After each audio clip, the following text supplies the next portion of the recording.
Hey, MBA hopefuls, we are on the air with MBA Waves, your weekly vidcast talking all things business and education. Today we have on the show Wharton alum on this 127th and last episode of the year, and we are going to learn how to live and breathe the MBA application, how to handle MBA interviews, and how to handle business school in general.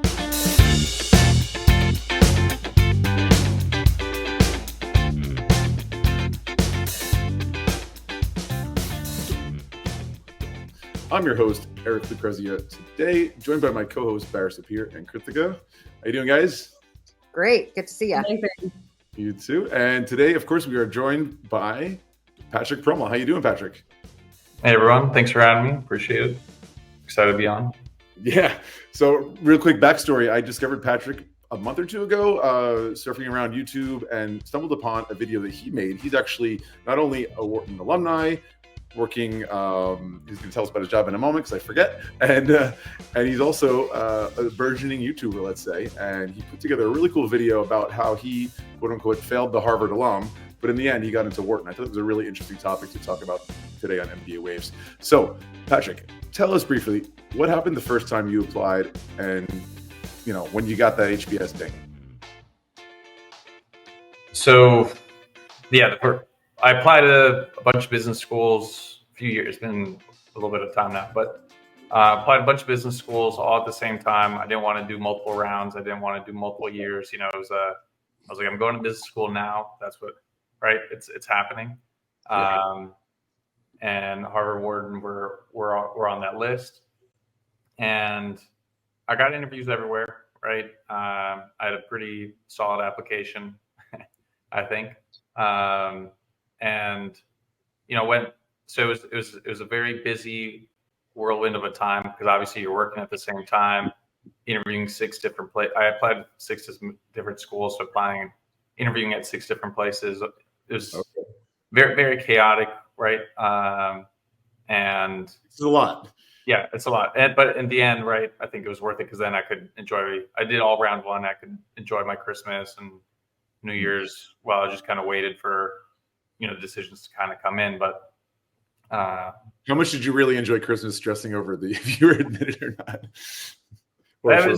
Yeah. Well, at that point, it's kind of like you're sitting on the train, right? You can't do much. You're just waiting. So yeah, if I had to do more, I'm sure I would have been stressing a lot. But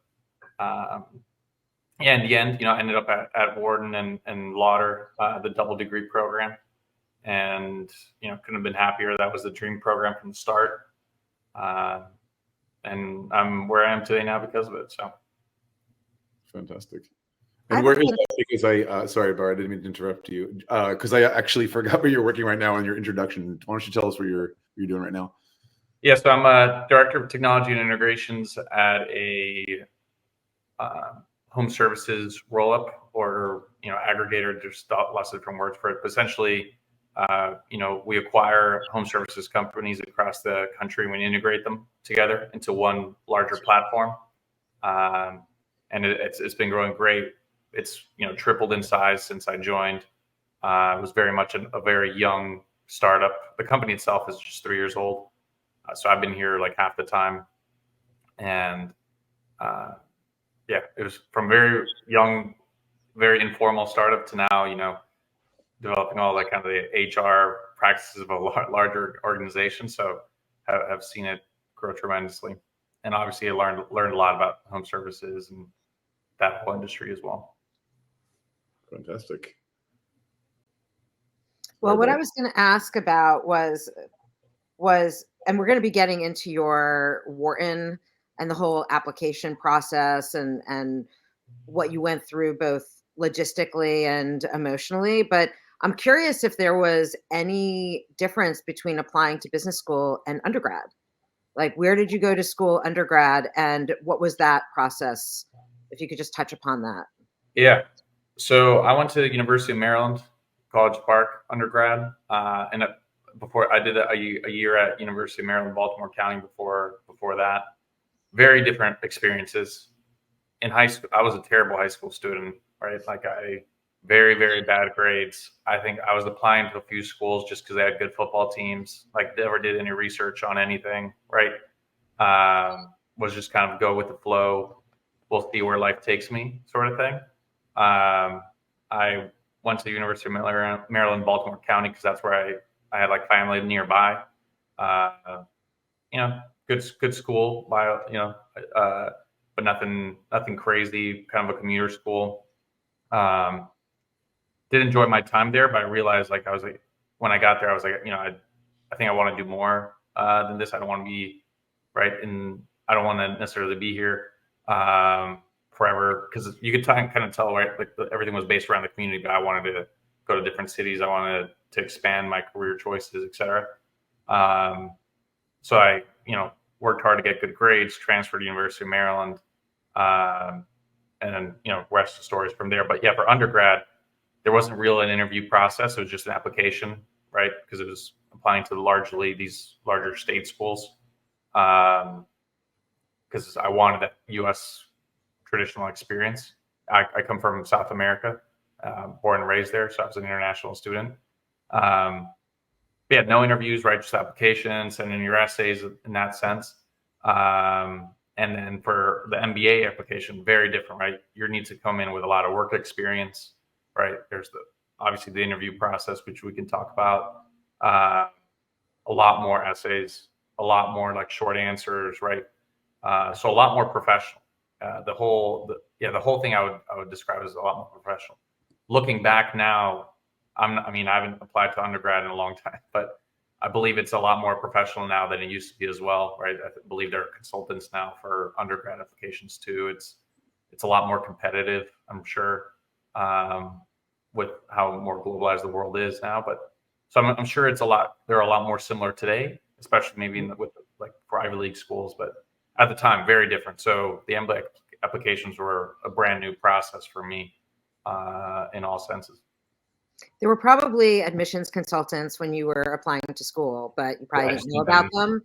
Yeah, because the field has been around for decades, right? But it's not something but I do believe you're correct in saying that it's probably become more professional, and that the ecosystem is like, you go to these conferences like NACAC and IECA or HECA, which are the organizations that have these admissions consultants, and some of them are like thousands of people. I mean, it's a big industry right now. So yeah, for sure. So Patrick, I wanted to talk to you, understand more about what are some of the biggest changes that happened to you when you were applying the second time round for your MBA applications? Yeah, I think compared to my undergrad, right? I think the difference was, the growth, having a growth mindset and a little more ambition.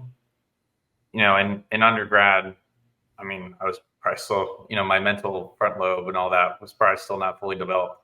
But I remember looking at the SAT, being told to, take an SAT prep course or ACT one or whatever it was. And I naively thought, I was like, hey, I can't improve my test score, right? Like, you can't study for these tests if it's essentially IQ tests, right? Like, my score is going to be my score. I can't improve it. So I took it once and I was like, that's it. I'll apply to schools with what I have. But for the second round for MBA applications, I developed, my growth mindset between now and then, and now. And, I look at I took the GRE, you take a practice test and you're like, that score is not going to get me to the school I want to go to. I need to take this again. And having the mindset of, I can improve on that score, right?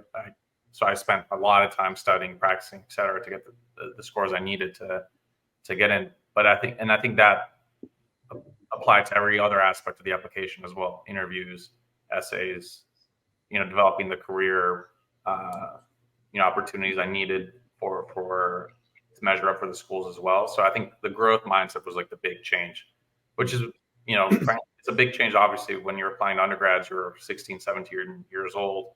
And when you're applying to MBA programs, you're 25, 26, right? So it's big change. So, but if I could sum it up, the growth mindset's the big thing.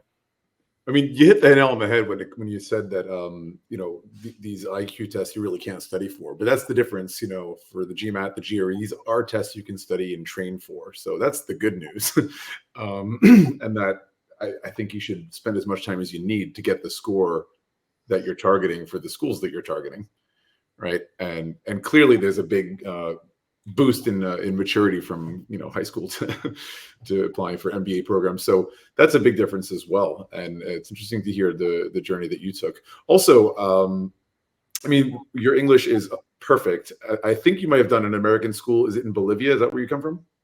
Yeah, I was born and raised in La Paz. My family goes back there generations. But yeah, for my parents went to the American school. I went to American school. I have an American stepdad now, so very, very much in the American cultural sphere, right? So I attribute my accent to a lot of things. Also liking like American music, watching movies and all that. So yeah. Everyone has an American accent since Netflix came out. Since Netflix went online, streaming services. But yeah, I mean, that's also an interesting thing. We did an episode on MBA Waves a couple of weeks ago about leveraging your diversity, and clearly coming from Bolivia is not like, let's say, the most overrepresented pool of candidates in the MBA world. So that helps as well.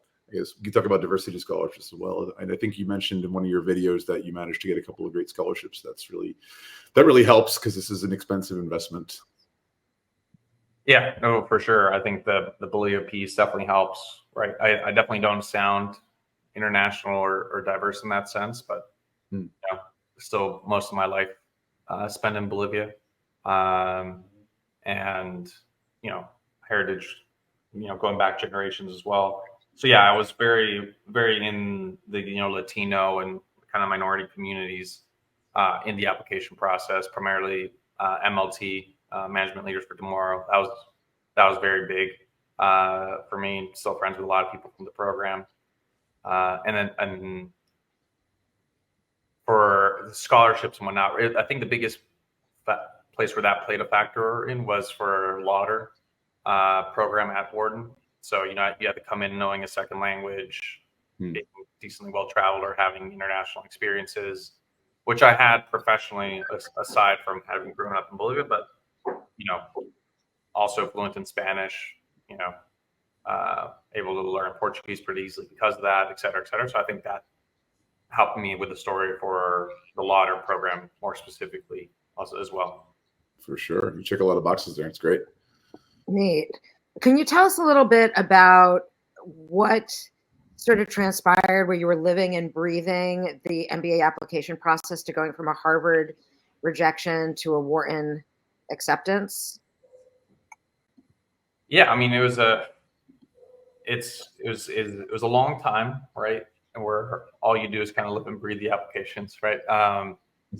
The way it started was, I had started thinking about business school a little bit when I was applying for jobs out of undergrad for Deloitte, because for Deloitte consultants and all the other major consultant firms, right, they kind of push the benefit of being able to go to grad school on them, that they'll pay for it as a benefit of joining.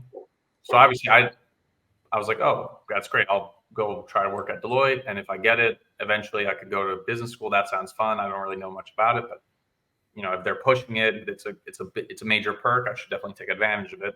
So that's when the thoughts kind of started. So when you're working at Deloitte, those first early years, every once in a while people will bring it up. Oh, you think you're going to go do MBA, something like that, and that's when those thoughts start coming together. And then around my third year, that's when the questions get a little more serious, because all your other colleagues are doing it, right? You see people are starting to take the GRE or GMAT, starting to apply, et cetera. And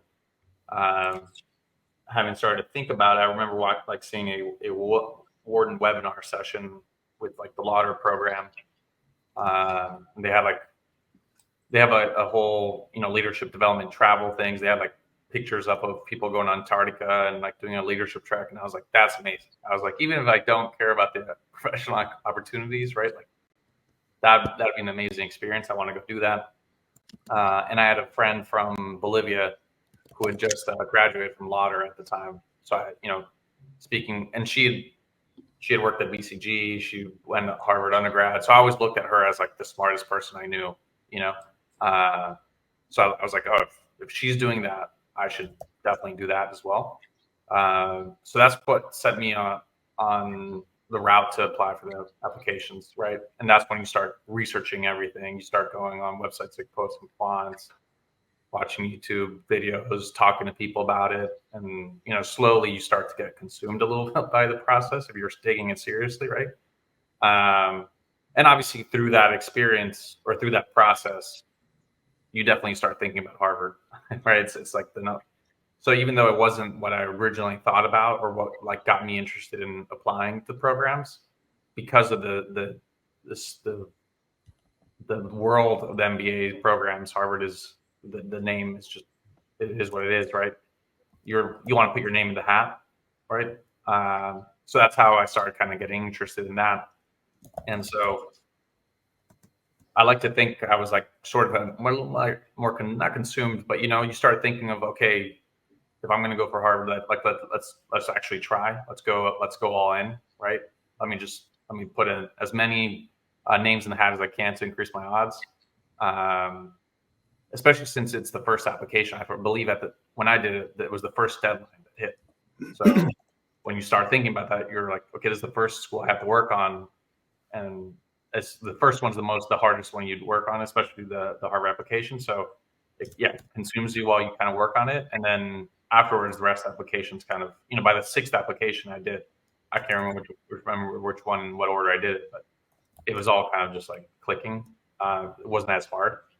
So that's the nature of how I kind of got interested in Harvard, and then eventually when I got the admission for Wharton, it was kind of like a full circle moment, right? Like I was like, oh, this is why I wanted to do the MBA, right? It was for this program, like with these people, this location, et cetera. Like, I think it worked out for the best. There's a lot of different strategies about how people go about that. In your video, I remember you speaking about how, because Harvard is so complex, you end up spending most of the time, like maybe 80% of your time on that application or something if you're applying for several programs. Stanford also famously is a complex application people often focus on first. Some people really feel it's best to focus on Wharton because of the nature of the questions, where you really get some key things that you can, cut and paste into other applications, obviously customizing it along the way. Also, in one of your videos, I remember you talking about, I think you said it even more than once, like self-admittedly, you've never been the smartest person in the room, but you know how to make people laugh, how to make people feel good. So you're definitely, you can know how to connect to people. And in terms of leadership, it's obviously a great soft skill to have, to connect and motivate people. And I'm wondering, at what point did you feel that you lost track of what you were doing in some way? You mentioned in your video, what I mean is, you spoke about showing up at the Harvard interview and perhaps you got into too much of a casual mode. And you feel that's what maybe was the ding in your interview with HBS. Please share. Yeah, it could be, right? I don't know. They won't tell you, right? Right. So to this day, I don't know what exactly was the reason. It could be many. My takeaway, right, from my overthinking was that, it was maybe the way I kind of showed up to some of those, because from my experience with professional interviews in the past, which were primarily for consulting, it's what they call the airport test, right? Which is primarily like, can I sit next to this person at the airport and be okay? Right? Or also, can I sell in the consulting industry? You are the product. So at the end of the day, they just want to know, can they put you in front of a client and charge them money to hang out with you, right? So it's can you pass that test? Which obviously you have to prove some sort of intelligence and value add professionally, but also, right, like if you're stuck at the airport and you're working together or working in the office till midnight, like, will you enjoy working with this person? So I think that's where the personal elements kind of come in a lot. And I, like I said, there's obviously a ton of people, like at Maryland. I remember going to these interviews in the waiting rooms. There are some people that, probably a lot smarter than you, but they probably like don't speak English as well, or they're not very personable. And like in a consulting industry where like your job is to talk to a client the whole time, right?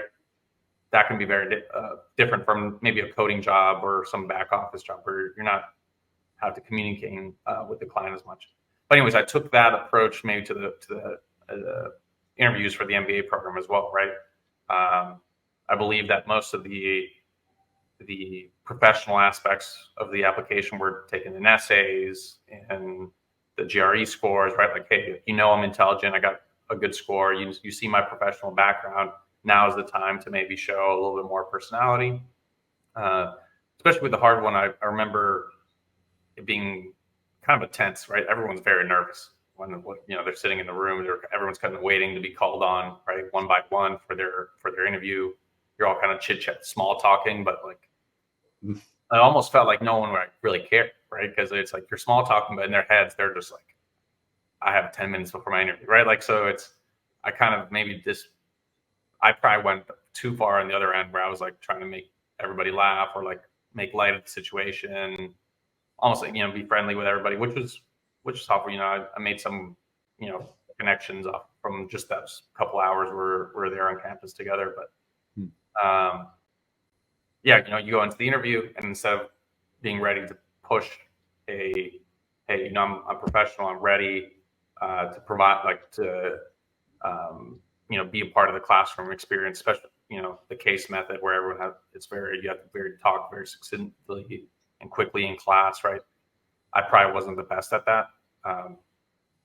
So I also remember me playing some of my answers a little down, right? So I remember, for example, I had spent a summer in Italy, and I got an internship at the World Food Program while I was there. So it's not like I got the internship and then went to Italy. I went to Italy, started taking courses, and then through meeting people and stuff like that, I managed to get this internship, which I could play as, hey, that's proof of me being able to go to a random country without knowing the language and pushing forward and getting integrating myself and pushing a professional agenda, et cetera. I could have pushed that kind of star thing, and then instead I was like, oh no, it's just a friend I made, and casually I managed to get the internship, and no big deal, right? Like, that was, when I look back, I'm like, that was a very poor way to answer that question, right? I should have really kind of maybe over exaggerated how like amazing of an experience it was, right?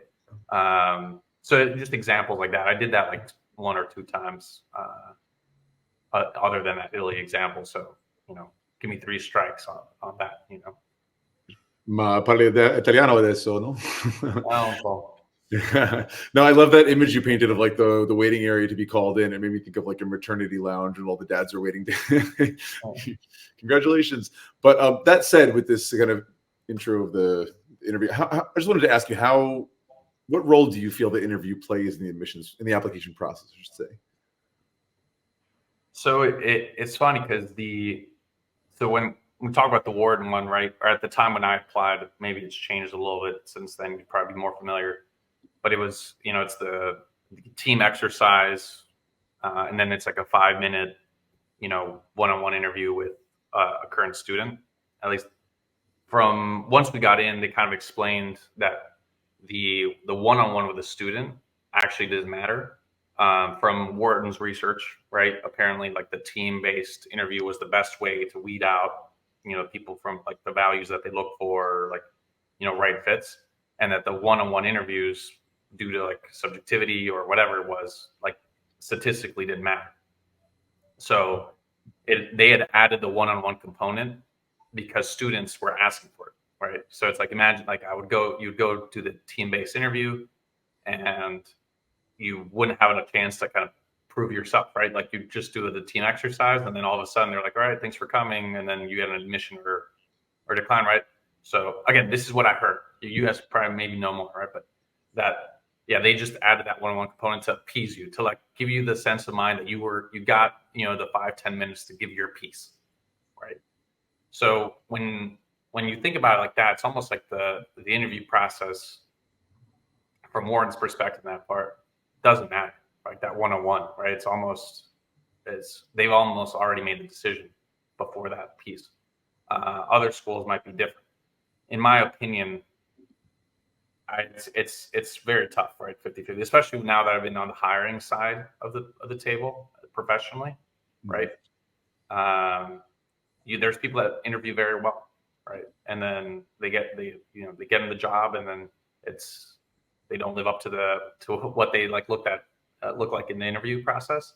So I would say it's one component. It's not a very it's not the most objective way to measure a candidate and their fit.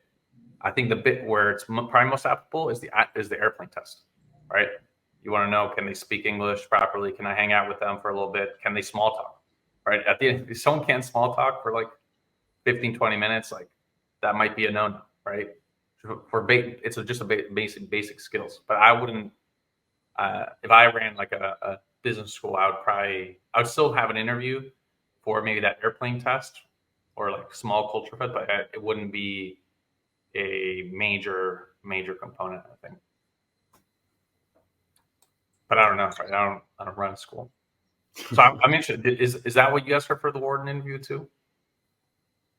About the team-based versus the one-on-one component? It's definitely part of it. Yeah. Yeah. It's kind of interesting because it's one of the few schools that does it, and it simulates what it feels like in the B school classroom, is what they say. Yeah. But there is like a lot of mystery around it as well, because everyone's very worried about how do you prep for it. Like, where do I find similar candidates who are going to like possibly be coming and being at the table in the team-based discussion? So what would your advice be for prepping for such a team-based discussion? I mean, the best thing I had a mock interview for the team-based discussion. So essentially they put, 6 of, random people that had also gotten Wharton interviews, and they just like went through an exercise in the same fashion, right? Like, I can't remember what the time limit, right? You guys have 45 minutes. This is the prompt, go, right? Plus like a few like notes on, a good tip was giving us notes on like the different roles, right? Someone should be a note taker. Someone should be like the timekeeper, right? Like a few like small roles like that that help contribute to the process. But overall, just like having pretended to be in the role and simulate it once, I think was enough. Because at the end of the day, those team-based interviews, like the Wharton one, they weren't looking for who had the right answer, right? I remember there were a few people that went into the interview or that were like in my interview section, right? Who had come with like a binder, like with like 20 ideas on the prompt, and they were ready to like, they wanted their idea to win, et cetera, right? I didn't go in with anything, right? Like, I had one idea I remember, I think, having for like the prompt, which was like, I wanted one guest speaker. I think it was like, plan the inauguration of a certain building at Wharton, right? So I was like, this is gonna be a guest speaker. I was like, that, I can't remember who it was, some famous Wharton alumni. That's gonna be my contribution, and that was it. That's all I prepped for. But where I did come in ready was like knowing, okay, if there's no timekeeper, I should be the timekeeper, right? If there's no note taker, I should be the note taker, or I should be calling on people to be the note keeper, right? And then trying to be inclusive, et cetera, et cetera. So it's not about content or intelligence. It's just more about being comfortable in that situation so that you can be confident with your interactions with others.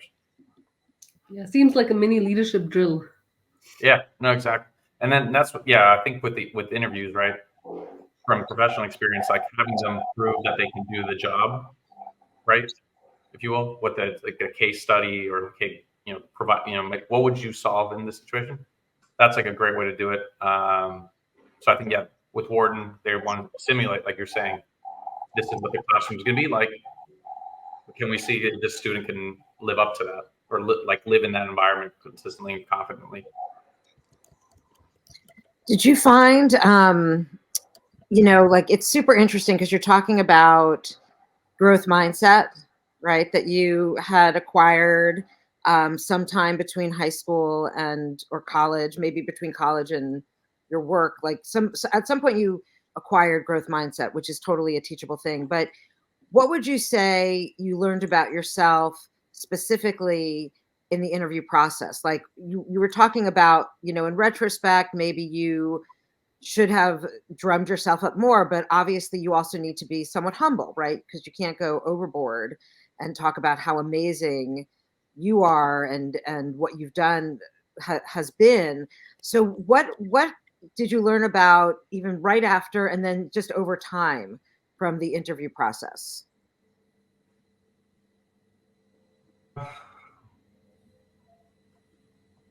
So like what did I learn in terms of applying that to my day-to-day now, or in what sense?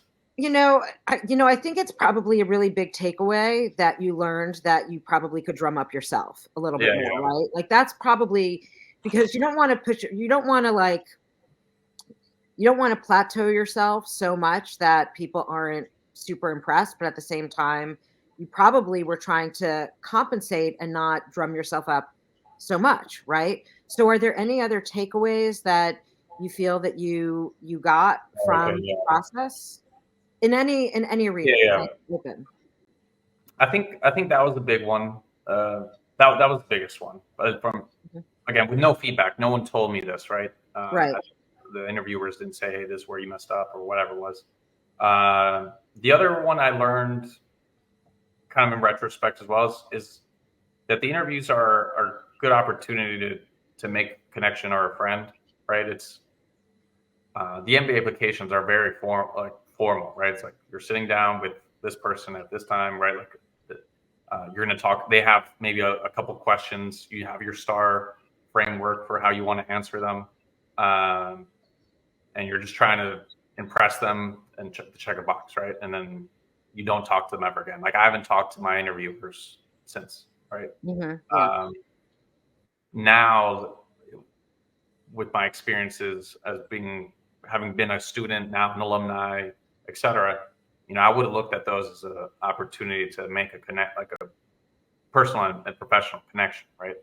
So it would have been, it would have been amazing if I could have connected with one of the interviewers and like, oh, that's an amazing like professional background. Like, let me just talk. I want to talk to you outside of the business, MBA application process. I just want to learn more, right? Let's talk about this separately. Taking that opportunity to learn in the future rather than just seeing it as a super formal process. Because that's I didn't interview too many places that I honestly didn't really interview formally while I was at school. Because I thought I was just going to go back to Deloitte or do my own search fund. But every conversation I had that was an interview was more of just like me getting to know someone, right? Or learning about a process more. So I think taking that and applying it to the MBA application process, I think would have made it a little more enjoyable and maybe more fruitful in the end. Outside of the Wharton one, obviously you just have to pass. You just have to pass the test of working with a team. But I think that's another big takeaway for me.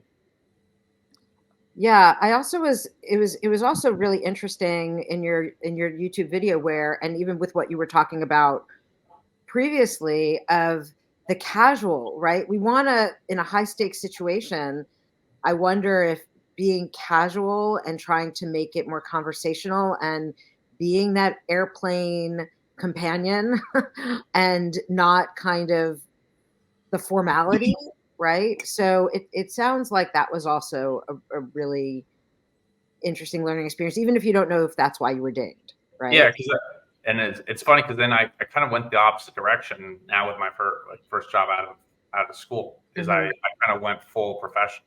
Right? I was like, hey, I got dinged for being too formal or too casual in the past.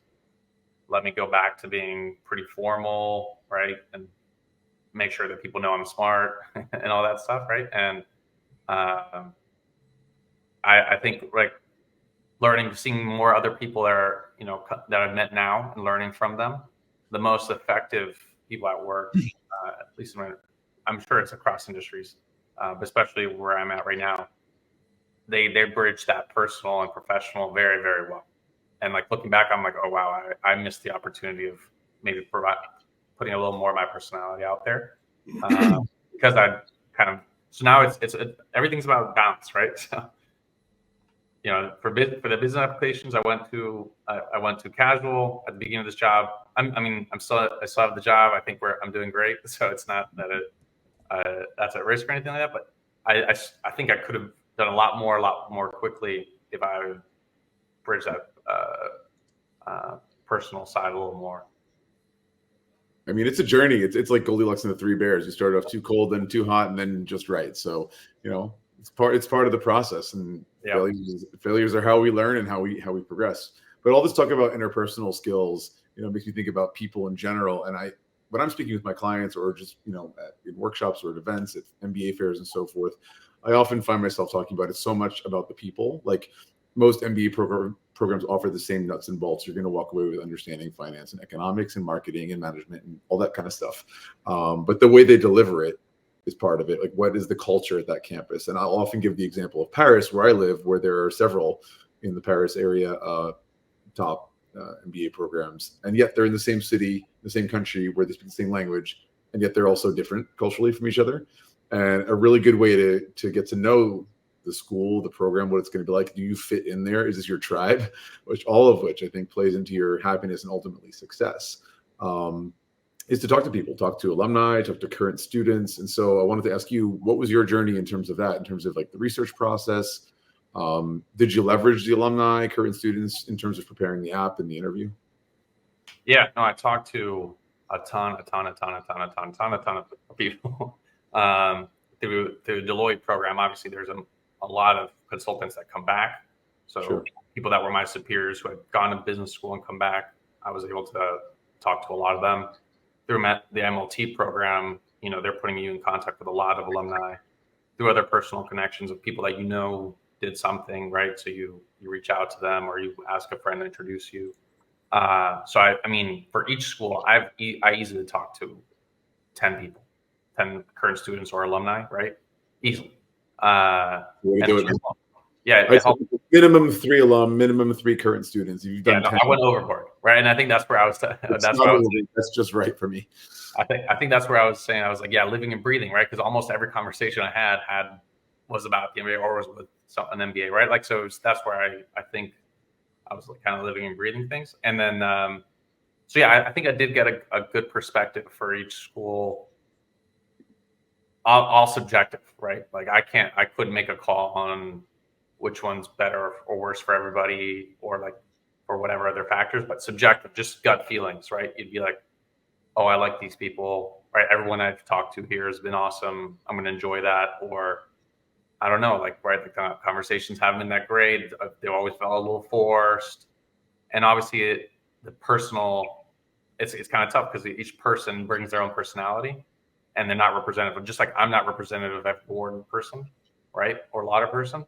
But that's why I think I talked to 10 people because I was like, let me just get a good average. Let me try to put this, scientific method out there. And you're hitting it on the head. I mean, as I said, don't let one person be the one that defines what the institution is about, right? It's not the single story challenge, right? Yeah. No, I went to a Deloitte. Deloitte has a conference or maybe I'm not sure if they still do after the COVID, but at the time they had a conference at Deloitte University for MBA programs. So all the admissions counselors or representatives, right, would fly to Dallas and just meet with Deloitters, right? So it's kind of crazy. You had 300 Deloitte people all just meeting.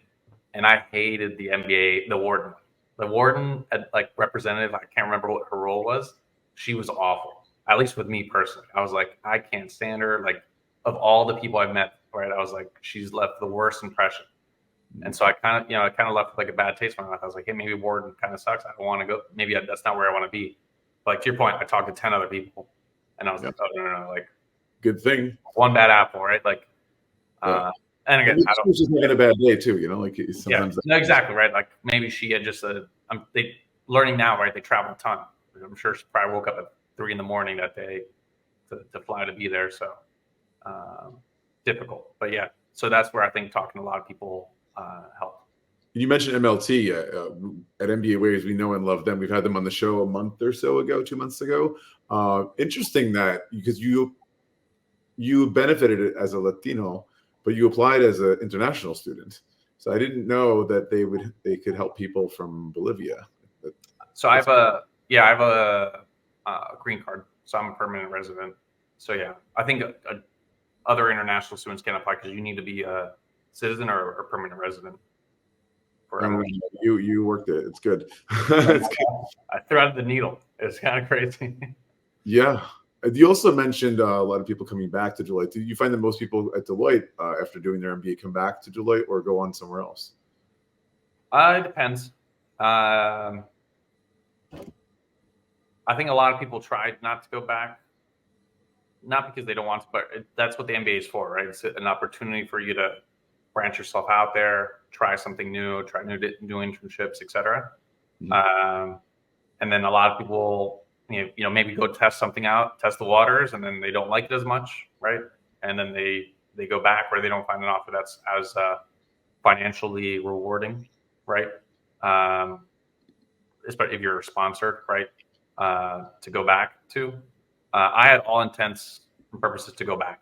Like, I didn't interview, right? Like, they would send out like, hey, meet with whatever, like, interview happy hour, or send in. I never submitted my resume to the Wharton like resume bank. In my head, I was like, hey, I'm going back. I'm either going back and getting my loans paid for, or I'm doing something entrepreneurial on my own. So that was my mindset, right? Maybe not the best mindset to have, right? And then I ended up not going back because through my trying to do something in the search fund world, I've been connected to an alumni of the Wharton program where a friend of mine from undergrad worked. And what started as an informational interview or coffee chat, right, of just wanting to learn more about the industry, turned into hey, you should come work here, and that's where I am today. Awesome. Yeah. And Patrick, like, one thing you said, stayed with me in the video, actually, that you were able to identify your strengths the second time round when you applied. And what other strengths helped you to manage the very tough MBA program as well as the LAUDER program together? What, like, trends is it for the application compared to my Your undergrad? strengths. Sorry, your strengths that you had, like, for example, you said that you were very good at connecting with people. Oh, yeah. And Strengths. Sorry. Yeah. Yeah, I think the strengths I had to leverage, right? That's the question. Mhm. I think the consulting background is interesting. It's overrepresented, right, in the application process. But it does help that you have all these, like, people that you can talk to, knowing a lot of industries very well. So having that perspective and being fluent in business, right, help rather than coming from an engineering background, for example, where you don't know anything about business. So I think it placed me more at ease. So I think that was a strength. So I could communicate and align myself with a lot of the interviewers or people I met, because even if I was familiar with something in their industry, because I've worked in a consulting project case on it, right? Or I've directly worked at their client, for example, right? So the number of experiences I had for my years of work experience were very high, which creates an opportunity to connect, right? Like, I've been stationed in the Midwest, and projects in the government sector, healthcare, payments, finance, etc. So I meet someone from the Midwest. Oh, I was in Ohio for a lot of time, right? Like, let's talk about that. Oh, you worked in government? I worked in government. Oh, you worked in healthcare? I did this one thing with the healthcare here. So I had a lot of opportunities to connect with people. I think that was a major, major strength. I think another strength, right, is obviously the international experience, multiple languages, the experiences of, Bolivia. I'd interned in Europe twice, so I was connected there. Going to state school. So I think my biggest strength was just having a big range of experiences to connect with anyone on. So, like,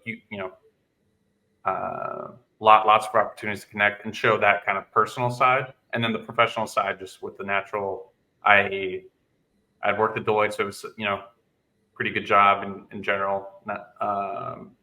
Started with respect to the MBA programs.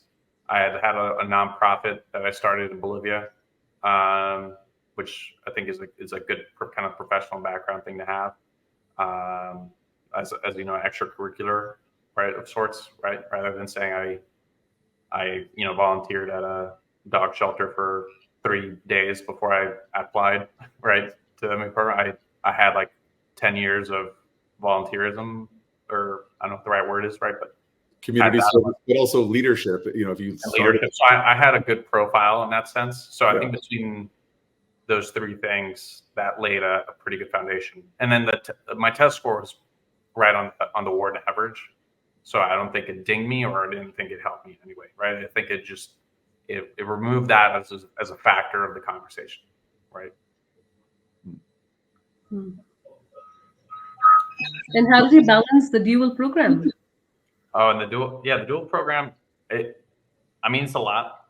The biggest, I enjoy the language component of it, the international, all that stuff is fun. So most of it's not draining.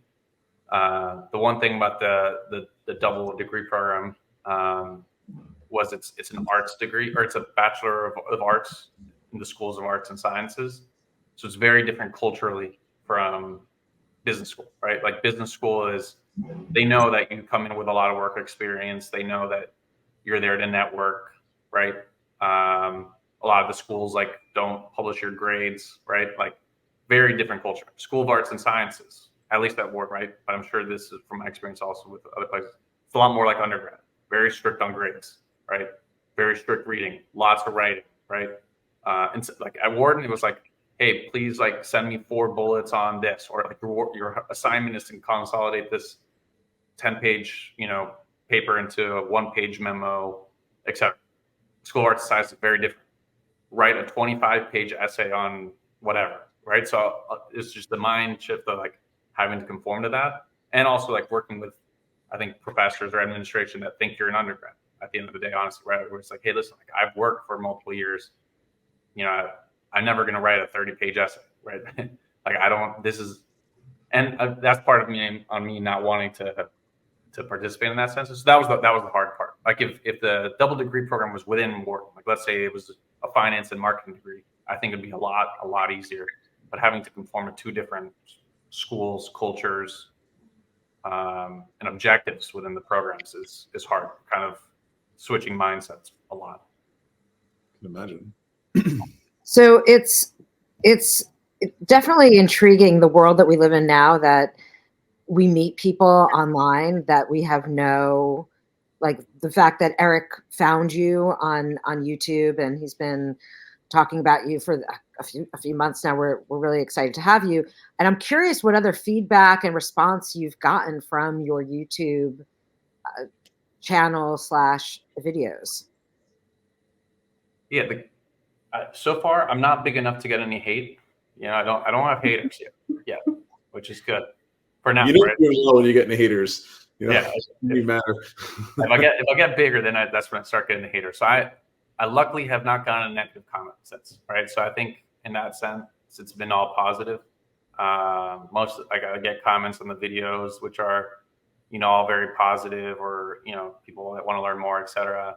I get a lot of LinkedIn DMs now of people that are looking for help with the application process or an insight or something of that sort. So yeah, it's all been positive on that end, right? I always knew I kind of wanted to do a YouTube video.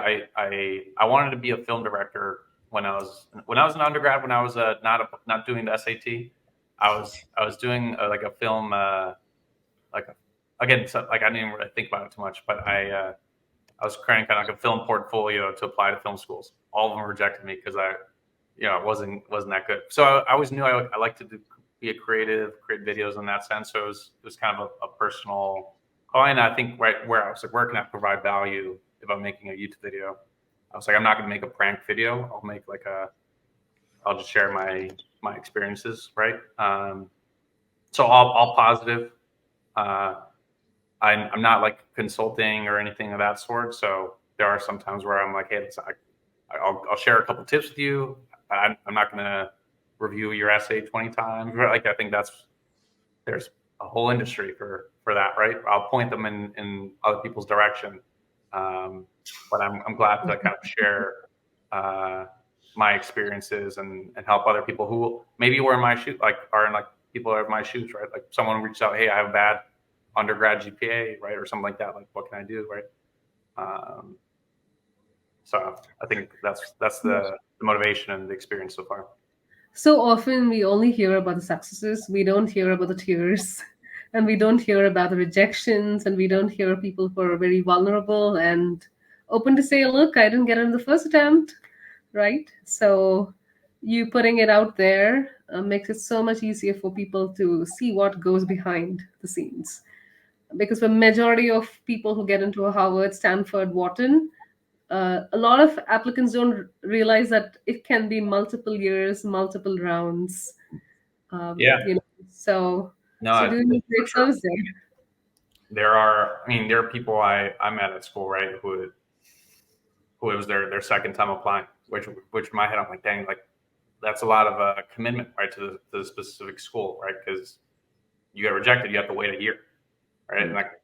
And it's a long time in the grand scheme of things, sort of. So people have put in a lot of commitment there. So but at the same time, I agree like you. A lot of people don't want to share that stuff, right? Because a big part of this school is like you're networking, you're trying to put your best foot forward because these are your professional connections for life, and some people are hesitant to share kind of those negative aspects or failures because you fear that you'll be viewed as less, right? So I did think that was maybe a perspective that was missing, but I'm sure everybody goes through it, right? There's a lot. I mean, there's people that went to. I know people from MLT or Deloitte, et cetera, who got into Harvard but didn't get an award, which is like, yeah, you think about it, that's weird, but they're happy where they ended up, but it's like, right, they don't talk about that, right?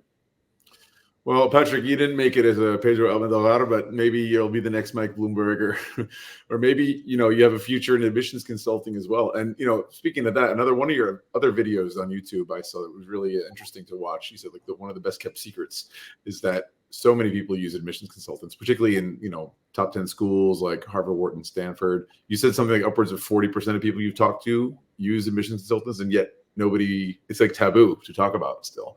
Yeah, everyone keeps it close to the chest. Again, for the fear, everyone keeps a lot of things, right? Like whether it's like their parent was an alumni, right? Because again, they don't want to be looked at as a nepo baby, right? Or the admission consultant thing, right? Everyone wants to show like, hey, no, I'm good enough to get there on my own, right? I didn't need help of some sort, right? And even at the very early stages when you're thinking about it, everyone knows it's a thing, right? But it's like no one's saying like, hey, I did it, I got one, right? It's very quiet. And I was the same way. Like I didn't reveal that I consulted up to later, right? In the process, because I was thinking those same thoughts. So how and when did you come out of the admissions consulting closet? I can't remember exactly when. I think I did bring it up with a lot of people, like on one-on-ones. Obviously, making a YouTube video is like the big public, right, one. But I think the first year, I think I didn't talk about it. Really, not that it's coming up. Once you're in the school, no one like is bringing up admissions consultants that much, right? But I think it would have helped a lot in the past, like during the application process, if like me and some of my friends were maybe honest about it, right?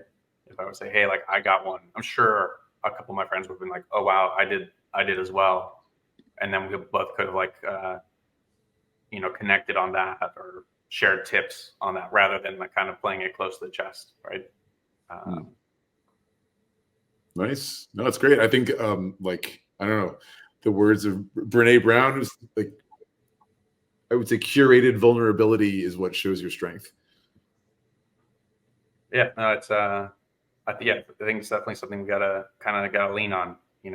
A lot of quotes there. I think there's also that one on Game of Thrones where it's like, wear your weaknesses as a shield, or I can't remember exactly what it was, but you got to be public with them so no one can use them against you, right? If you want to think about that from that perspective as well. So yeah, lots of good reason there. So you're a couple of years out of Wharton now. When did you graduate? Was it 3 years ago? 2022. So like a year and a half. Yeah. Okay. Oh, not even. Yeah. Okay. So like, As an alum, what are your maybe 3 favorite takeaways as a Wharton alum? What doors has that opened for you? What opportunities? What have you enjoyed the most? Is it worth it? Yeah, no, I think it's worth it. I think the first and foremost is the network, right? I think it's the world's so big, right? But what I'm learning now is like it's a lot smaller when you get into it's like classically it's pyramid stuff, right? You're moving up this this ladder and it's smaller at the top, right? So aligning yourself there is big, right? If you care for the professional aspects of it, right? A lot of opportunities as you get further down the line are less professional in nature, right? They're not as, it's not like you're recruiting for a consulting job a year and a half or an MBA application that's formal, right? A lot in the future is your networks, who you know, what your experiences, et cetera. So for the networking side, I've seen it firsthand. Like it definitely plays a big part. You got to put a lot of effort into it, but it's a big piece that helps out. It makes life easier. Not saying that you couldn't access these networks without a degree, right? But it makes your life easier. It lends that network to come at you with more chance and more luck, right? I think that's the first and biggest thing.